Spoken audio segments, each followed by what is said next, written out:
Olá, meu nome é Natália Eugênia Nascimento e Silva. Eu sou mestranda em Direito pela Faculdade de Ciências Humanas e Sociais da Universidade Estadual Paulista e em coautoria com o professor Dr. Vitor Hugo de Almeida, docente e coordenador do programa de pós-graduação em Direito da mesma instituição, ausente dessa gravação por questões profissionais e acadêmicas, escrevemos o artigo intitulado Teletrabalho transnacional e desafios normativos, o compliance trabalhista como instrumento de proteção aos direitos humanos dos trabalhadores, do qual farei uma breve exposição. Antes, gostaria de agradecer a oportunidade de participar e dizer que é um prazer estar aqui com todos vocês em um ambiente de saudáveis e profícuos debates, os quais esperamos contribuir. Bom, as mudanças tecnológicas interferem diretamente na organização do trabalho. Elas redesenham as suas formas de organização e facilitam a sua internacionalização. Atualmente, com a quarta revolução industrial, as novas tecnologias de informação e comunicação, não há se falar em barreiras de espaço e de tempo para a conexão humana. Assim, com os meios telemáticos, o lugar não é mais elemento determinante e perde as referências na prestação laboral. E é neste contexto em que se expandem as práticas de teletrabalho, o que pode ser conceituado como a realização laboral, ainda que parcialmente à distância, por meio da utilização das tecnologias digitais de comunicação. Este teletrabalho pode ser regional, nacional ou inclusive transnacional, isto é, para além das fronteiras de determinado país. Trata-se de um modo prático e flexível no tocante ao horário de trabalho para os teletrabalhadores e também no tocante à redução de custos para as empresas. Para os dois lados, há uma praticidade e flexibilidade ainda quanto ao local de prestação de serviço. No entanto, apesar de o teletrabalho transnacional permitir a extraterritorialidade e se apresentar como promotor de mais liberdade aos envolvidos, ele merece diligências e precauções, em razão da ausência de um sistema legislativo próprio e até mesmo diante da ausência de uma delimitação específica quanto ao ordenamento jurídico aplicável. As distinções e disparidades quanto às regulamentações entre os países podem causar inseguranças e ensejar a necessidade de adoções de padrões mínimos, independentemente do local de estabelecimento da empresa, do local da prestação de serviço, do domicílio ou da nacionalidade do teletrabalhador. Tudo isso em prol da concretização e promoção dos direitos humanos trabalhistas. É neste contexto que, consubstanciados na premissa de que os avanços tecnológicos não podem mitigar e muito menos obstar a proteção trabalhista, que o objetivo do presente artigo é examinar a viabilidade de implementação de práticas de compliance trabalhista, o que entendemos como um programa voluntário de conformidade à ética e à legislação nacional, dentro de um princípio de governança corporativo, apto à proteção dos teletrabalhadores transfronteiriços, independentemente do vínculo de emprego. Então, gostaríamos de examinar a viabilidade da adoção de práticas de compliance para proteger os trabalhadores formais ou informais, os teletrabalhadores formais ou informais transfronteiriços. Como metodologia, o presente estudo ele tem uma natureza qualitativa e descritiva. Adotamos como método de procedimento o levantamento por meio da técnica de pesquisa bibliográfica. Nos valemos aqui de materiais publicados, como doutrinas, legislações, artigos e dissertações relacionados ao tema. Como método de abordagem, nos valemos do dedutivo. Isso porque, a partir de uma análise geral do teletrabalho transnacional e também do compliance trabalhista, visamos extrair conclusões particulares acerca da viabilidade de implementar essas práticas de conformidade à ética e à legislação social para a proteção dos teletrabalhadores transnacionais. Bom, quanto à estrutura, o artigo ele está dividido em 3 partes. Na primeira parte, tem-se uma análise do teletrabalho como uma decorrência dessa reorganização produtiva implementada pela adoção das novas tecnologias de informação e comunicação. Isso é, o teletrabalho como uma possibilidade advinda do progresso tecnológico. Hoje, é possível teletrabalhar, inclusive transnacionalmente, para além das fronteiras, em razão de toda essa descentralização e desmaterialização produtiva proporcionada pelo ingresso tecnológico. No entanto, essa adoção não pode ocorrer em detrimento do respeito de garantias e direitos fundamentais e humanos dos teletrabalhadores. Por isso, na segunda parte do nosso artigo, analisamos os possíveis elementos de conexão a serem aplicados aos aos teletrabalhos transfronteiriços. Peço licença para conceituar elemento de conexão. O elemento de conexão, abre aspas, conforme Valério de Oliveira Mazzuoli, pode ser definido como o elo, a ponte existente entre as normas de um país e as de outro, capaz de fazer descobrir qual ordem jurídica resolverá a questão material. Fecha-se aspas.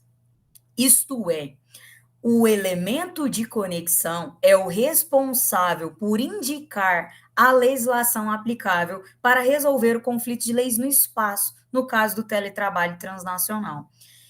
E admite-se uma ampla possibilidade de elementos de conexão, como, por exemplo, a norma mais favorável, o local da prestação de serviço, o local de sede da tomadora dos serviços, a eleição contratual, dentre outras alternativas, o que pode acarretar distinções entre teletrabalhadores a depender do critério adotado.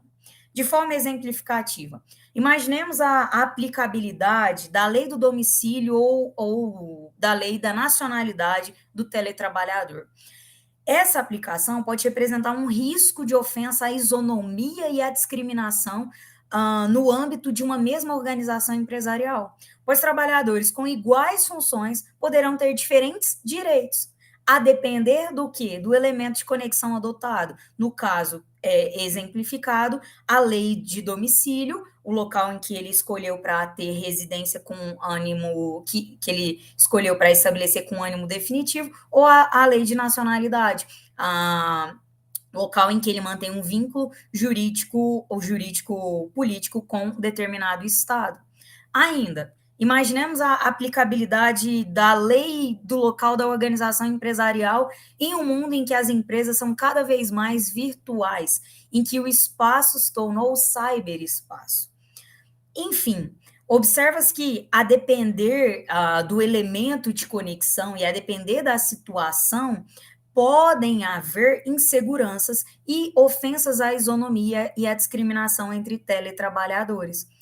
Então, as exemplificações ou os elementos de conexão foram analisados de modo a não defender um ou outro elemento de conexão. Então, não se pretende argumentar a favor de um ou outro. Ao contrário, todas as menções elas foram apenas para demonstrar as contundentes críticas e controvérsias, bem como as possíveis ofensas à isonomia e discriminação.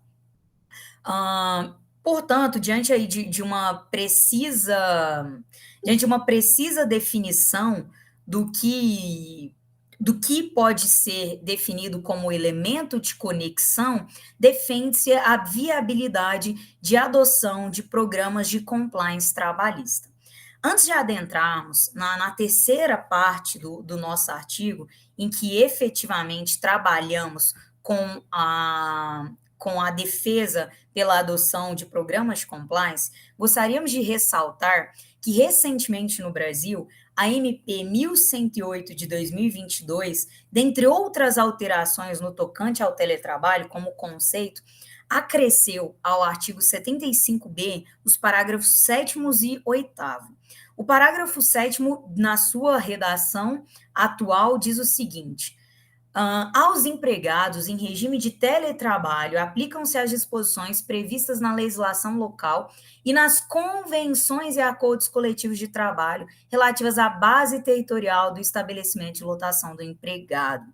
Por tal disposição, entende-se que a CLT adotou o critério do local da organização empresarial a que o teletrabalhador está subordinado. Ainda, o parágrafo 8º do mesmo artigo 75b dispõe que, ao contrato de trabalho do empregado admitido no Brasil que optar pela realização de teletrabalho fora do território nacional, aplica-se a legislação brasileira, excetuadas as disposições constantes na Lei 7.064 de 82, salvo disposição em contrário estipulada entre as partes. Isso significa que, no caso de teletrabalhador no caso de teletrabalhador inicialmente admitido no Brasil com posterior opção para teletrabalhar no exterior, o teletrabalhador transnacional, aplicar-se-á a legislação brasileira, sendo possível a aplicabilidade da Lei 7.064 de 82, apenas se houver estipulação expressa entre as partes.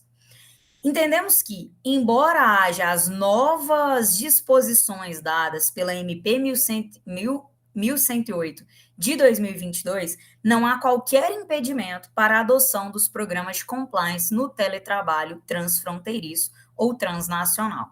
Portanto, pelas explanações e controvérsias apresentadas no âmbito da definição da legislação a ser aplicada para o teletrabalhador transnacional, propomos a adoção de práticas de compliance. Aqui, na terceira parte, iniciamos com o que pode ser entendido como práticas ou programas de compliance. Eles podem ser definidos como instrumentos ou ferramentas autônomas, pois nascidos internamente das empresas, com destinação à criação de uma postura não só de cumprimento legal de normas, mas também de adoção de condutas éticas transparentes e íntegras, que representem uma verdadeira mudança de paradigma quanto à governabilidade empresarial. Então, diante dos inúmeros desafios normativos apresentados pelos possíveis elementos de conexão a serem aplicados, propomos a adoção destes programas e apresentamos, dentre outras vantagens, a questão da reputação das empresas, pois cada vez mais há um interesse de investidores e de consumidores em que haja uma ilibada imagem.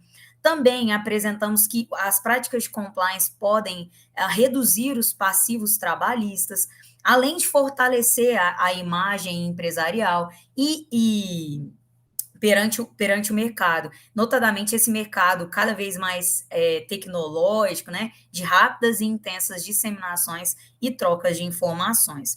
Também, os programas de compliance, pela abertura e lisura, eles tendem a melhorar o relacionamento entre os trabalhadores e as empresas, o que pode influir diretamente na produtividade. Portanto, para encerrar, como sugestão de um adequado programa de compliance trabalhista para o teletrabalho transnacional, propomos minimamente 3 principais observâncias. Na primeira delas, propomos que um programa de compliance deve abranger a todos os teletrabalhadores transnacionais, isso é, independentemente da modalidade de contratação, ser formal ou informal. Ainda, esse programa ou prática de compliance deve prever direitos mínimos, de modo a desconsiderar os possíveis elementos de conexão de cada estabelecimento ou de cada teletrabalhador. Assim, independentemente do local de prestação de serviço, do domicílio, ou inclusive a norma mais favorável, devemos garantir, através de um código de ética, direitos a todos, direitos esses que podem variar minimamente com salário mínimo, férias e terço, plano de saúde, licença, paternidade, maternidade, aviso prévio, equiparação, planos de carreiras, dentre outros. Por fim, como terceiro viés que deve terceiro viés pertencente a esse programa, é necessário que haja um canal de comunicação livre, transparente e independente, sem qualquer tipo de retaliação, para que haja a oitiva dos teletrabalhadores quanto à satisfação e às expectativas. É uma forma de monitorar e controlar a efetivação destes programas, dessas práticas. Enfim, reconhecemos a possibilidade de restrições por parte de algumas empresas quanto à concessão de uma ampla gama de direitos, mas acreditamos que um estudo detido e pormenorizado demonstrará a segurança tanto para os trabalhadores quanto para as empresas de se saber e de se colocar em prática de antemão já a respeito às legislações, respeitos notadamente à legislação social, o que, inclusive, como já mencionado, aumenta a confiança de investimento, dentre outras vantagens. Infelizmente, ao contrário das mudanças tecnológicas que são abruptas, tais práticas dependem de uma aplicação a longo prazo, mas não podem deixar de serem implementadas, tá? Bom, no mais, agradecemos a todos novamente pela oportunidade de participação, instigamos a todos também para que leiam nosso trabalho e estamos abertos ao diálogo. Muito, muito, muito obrigada.